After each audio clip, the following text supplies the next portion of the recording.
right, we're moving on to an area of art history that is pretty well known amongst the laymen.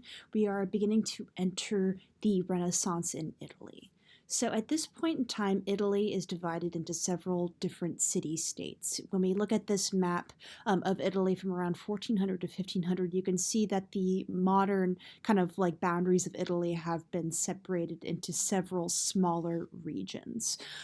So each of these regions is revolving around one or more major cities, and each of these cities is typically under the rule, at least kind of politically speaking, by a famous ruling family. So Florence, for example, is ruled by the Medicis, who are this family that dominate politics. So they have all of the money and all of the power, and as a result, they're commissioning a lot of the artwork. Usually the artwork is to decorate their houses or to show their wealth in some way, shape, or form. Another thing that a lot of these rival families are doing is that they're commissioning art in these vast quantities as kind of symbols of their patronage to the arts, and then also just to outdo each other and to see who can commission the largest and most extravagant thing. So there's all these petty rivalries that are emerging, and of course the end result, which is kind of a good thing, is all of this awesome art that is happening. A lot of the art that is emerging out of the early Italian Renaissance initially focuses on religious, at least like Christian religious subject matter, but subjects also began to include elements of Italy's pagan past as time went on. So we see a revival of including subjects like Greek and Roman gods and goddesses.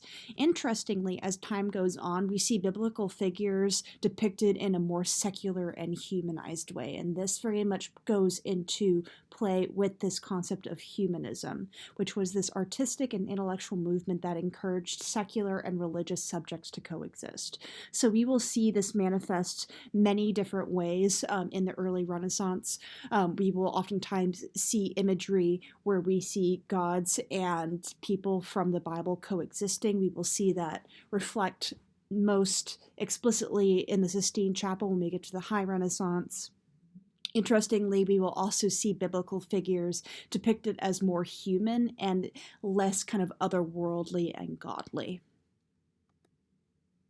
In terms of artistic trends, we are seeing a massive revival of Greco-Roman trends in both 2D art and 3D art and architecture. The term Renaissance actually means rebirth, and that is very much referring to the rebirth of these Greco-Roman trends that have been popular in Italy during the ancient times, during the Roman Empire and Republic.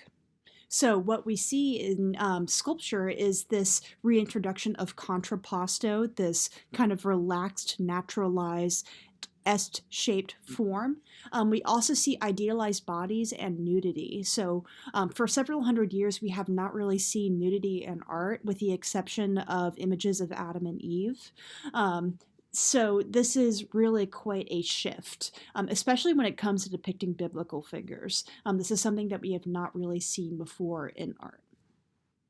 Another thing that we see starting to emerge is the use of linear perspective and trompe-l'oeil, which is basically an optical illusion. So in this image up here, this painting of Madonna, child, and two angels, this frame is actually painted onto the canvas. And you can see that Mary, her figure is casting a shadow onto the frame. So this painted on image is intended to fool the eye and create a sense of three-dimensionality. We also have figures that are grounded in space and within realistic environments. We're not just operating under like flat gold backgrounds anymore. The figures aren't floating with their feet overlapping. There's complex relationships between the space that the figures are occupying and the figures themselves. Sometimes it's just like one spot, like in Donatello's David right here. We have some sort of elaboration on this three-dimensional space that he is occupying. And then in other times, we are seeing figures that are situated in like a window space, and you can see a complex background. In terms of architecture, we see a lot of similarities with architecture when it comes to the revival of these Greco-Roman trends. A lot of the architecture that is happening at this time includes these palaces and palatial complexes, usually for rich patrons, as well as chapels that they are commissioning to demonstrate their wealth as well as their patronage to the arts and the church. A lot of these buildings are utilizing idealized proportions, just like we saw in Greco-Roman buildings like the Parthenon and the Pantheon. And the walls of a lot of these buildings contain frescoes, which, as a reminder, are images that are painted into wet plaster. A lot of these buildings are also beginning to include glazed tiles, which was an art form that was probably influenced by a lot of the Islamic tile work that was being used in the Ottoman Empire to the east at the time. We also have the rediscovery of domes. So domes are alive and well in Eastern Europe. We saw with the Hagia Sophia, for example, that massive dome with these glittering windows. We haven't seen domes in Western Europe in a very long time. So what is actually happening is that a lot of artists that are from Western Europe actually travel to the East, and they see places like the Hagia Sophia, and they're like, oh, we can actually build these again. So they begin to figure out how to build domes again and incorporate them into artwork and architecture. Oftentimes, too, the architecture of the early Renaissance is a lot lighter and airier than the very heavy and dark Gothic cathedrals that we were seeing in previous eras. And this is in large part due to the rediscovery of domes and these other ways to create these large interior spaces without lots of columns and these very heavy stone roofs. Our first work of architecture in the early Renaissance unit is the Pazzi Chapel. This was a family chapel attached to the Santa Croce Church. It's in Florence. So, as I mentioned previously, at this time, wealthy families in Italy are commissioning family chapels for personal worship and devotion. So remember that in the late Gothic era, we had the Scrovegni Chapel, which was commissioned as a form of penance in order to give money back to the church that the patrons saw as something that was obtained in a rather kind of unfavorable way. This was also, again, a way for the family to put their mark on the city and show up their rich rivals, saying, oh, look at this fabulous chapel that I commissioned. It's so beautiful. I dare you to do better. So the interior of the Pazzi Chapel contains these two parallel vaulted spaces right here, and a dome at its center. The tiles on the interior of the Pazzi Chapel and these little roundels right here are glazed in blues and grays, and it utilizes this lighter restricted palette. So again, we're deviating away from those very dark and heavy interiors and going for something that's lighter and airier. You'll notice that in this central dome right here that there is an oculus, which is this hole in the center of the dome that is allowing light to come into the building. We also saw an oculus in the Pantheon. There's also a series of windows going around the base of the dome, which is very similar to what we saw in the Hagia Sophia. So this building served as a chapel, but it also served as a chapter house or meeting and education place for monks. Here are a couple of architectural terms that you should remember with regard to the Pazzi Chapel. We have a set of pendentives right here. These little triangular bits that are supporting the dome, and inside each of the four pendentives that is supporting the main dome are these roundels right here. Remember that roundels are these roundish frames that are being used to centralize an image. There are four roundels, one in each pendentive around the central dome, and each of these roundels depicts one of the four evangelists.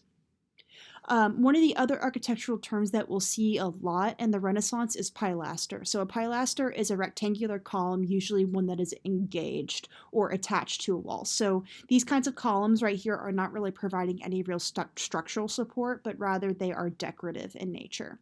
So of course, these pilasters right here have Corinthian column capitals on them, so this is another way that classical architecture is coming back into play in this early Renaissance artwork. When we look at the Pazzi Chapel ground plan as well as the elevation, we can see lots of these repeating forms. We see lots of circles, squares, and rectangles in these kind of like nested proportions. You have probably noticed similar patterns and motifs when we've looked at other works of architecture from the classical eras, for example, or from antiquity. The Pantheon, for example, from Rome is incorporating lots of these nested circles and squares, particularly in the tile work on the floor. And then also has this interplay of squares, rectangles, and circles. Same thing with the Temple of Athena Nike. So we have this perfect geometry, this mathematically and aesthetically pleasing arrangement of shapes that is being used to create a work of architecture. So this mathematical arrangement is another way that these classical styles and motifs are manifesting in Renaissance artwork and architecture. All right, this is our next work of architecture. This is the Palazzo Rucellai. So this is a very domineering, lavish facade for a building. This was actually commissioned by the head of the Rucellai family, Giovanni Rucellai, who was an extremely wealthy merchant. You're probably noticing some similarities immediately between this work and the House of the Vedi. We have a house in a wealthy, bustling metropolitan area that was commissioned by a merchant. We'll see similarities in the next slide as well. We have 3 floors to this building that are visible from the outside. There's actually a 4th floor as well that contains servants' quarters, but it's not visible from the street. And these 3 floors are separated by string courses, which are these horizontal bands that project from the facade and create like these little mini porches. So this building was really intended to accentuate horizontality, and the Palazzo Rucellai in particular was inspired by the Medici palace, which was similarly large and imposing and had this horizontality to it, moving left to right rather than up and down. So there's various friezes on the facade of the Palazzo Rucellai that bear various symbols and motifs. The Rucellai seal is typically represented as a diamond ring with 3 feathers or sails. So here are 2 different representations of Rucellai seals right here.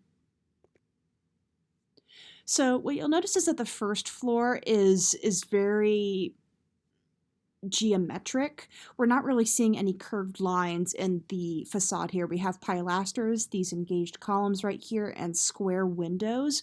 But when we get to the 2nd and 3rd floors, we're starting to see these more rounded forms. We have these mullion windows, which are divided in the center right here, and then they're centralized between these keystone arches right here. So the first floor of this complex was typically used to receive guests and conduct business. There are guest rooms on the 2nd floor, and then the family's quarters were on the 3rd floor. So the further up you went, the more private and intimate the building became. This building was really intended to convey harmony, stability, and order. Essentially something that the family would have wanted to parallel in the way that they carried themselves in society. This is something that is a constant, something that it has always been here and always will be here. So this is something that you can imagine would be very ideal for a family to convey, especially to the outside world, especially to convey their wealth, status, and importance. When a family builds a gigantic building like this in the middle of a very urban, bustling city, they're essentially flexing. They say, I have enough money to build this gigantic building in this very expensive area with very expensive materials. So this is the ground plan of the Palazzo Rucellai. There's a lot of startling similarities to the House of the Vedi in Pompeii, and this is probably not a coincidence. Pompeii and Florence are geographically pretty close to one another. They're both in Italy.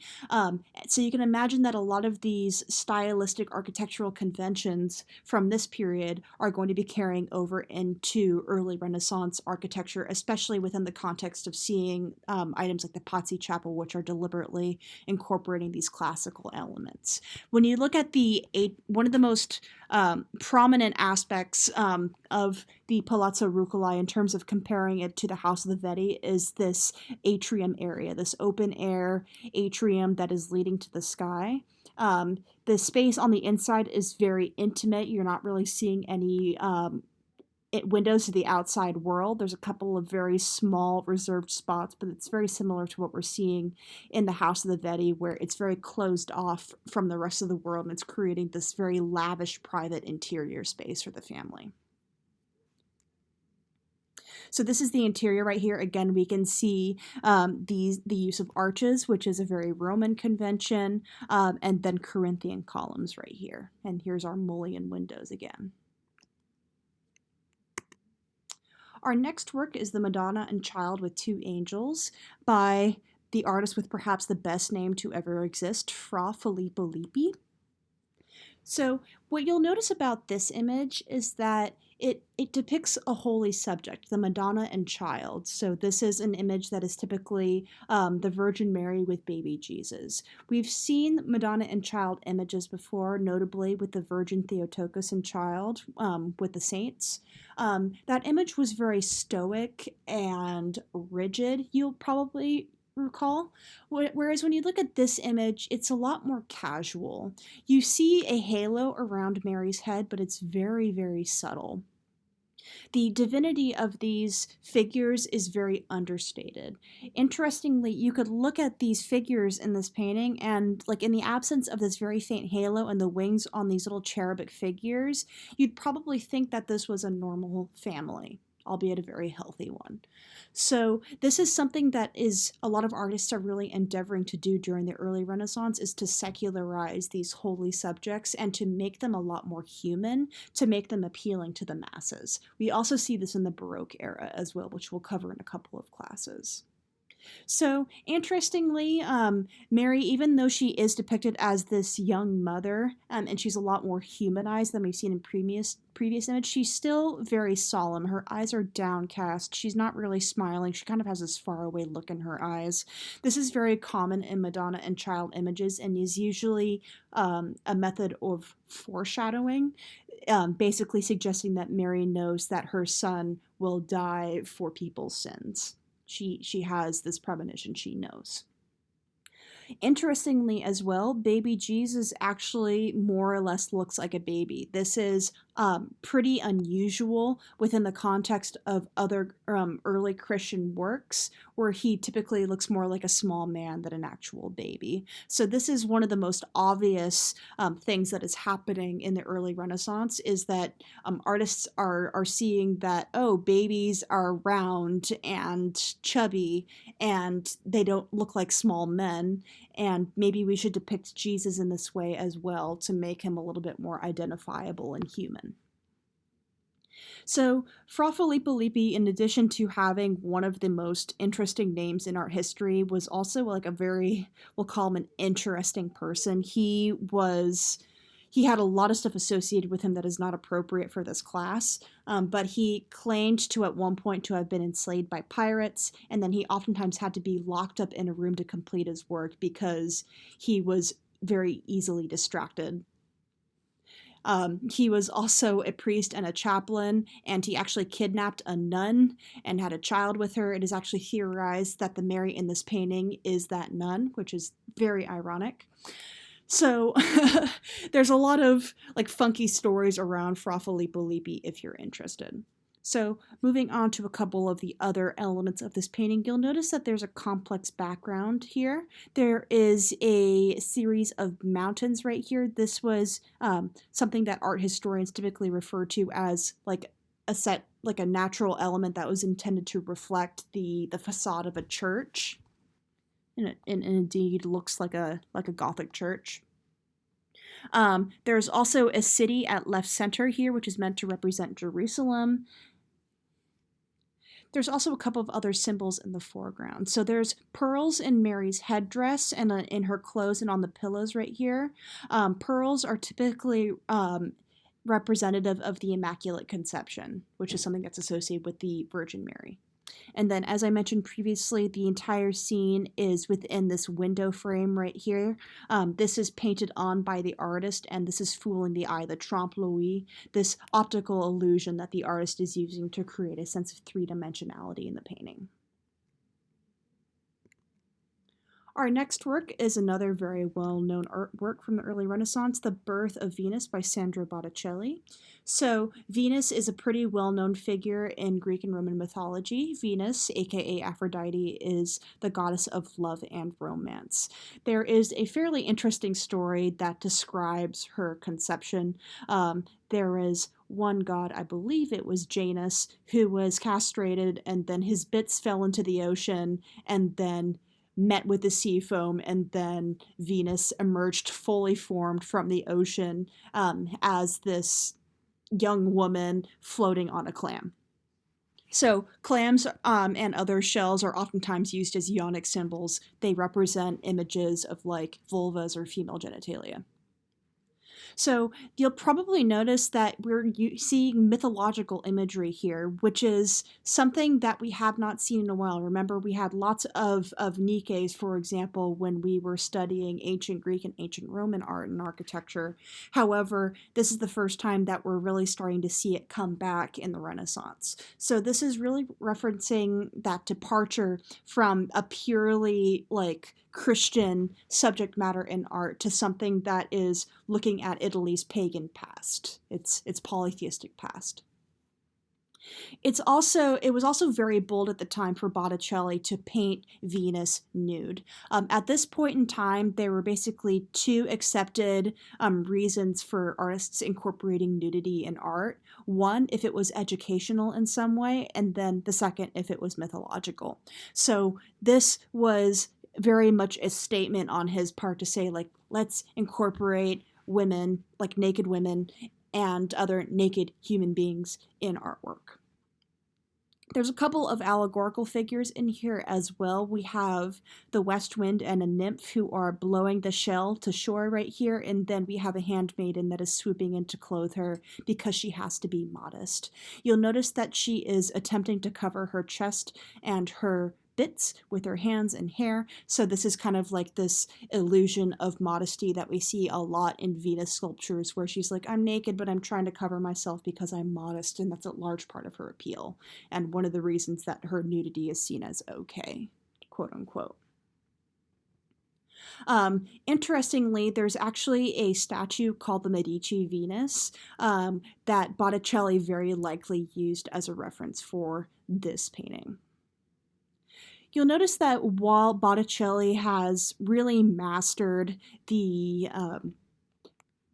facial structure, like the way that he's painting facial structure and hair, and then in certain instances foliage, it seems like he's never seen an ocean before. When you look at the way that the water is depicted and the way that the space is explored, it's relatively flat in comparison to some of the spaces that we'll see depicted in the High Renaissance, particularly by artists like Raphael and Michelangelo.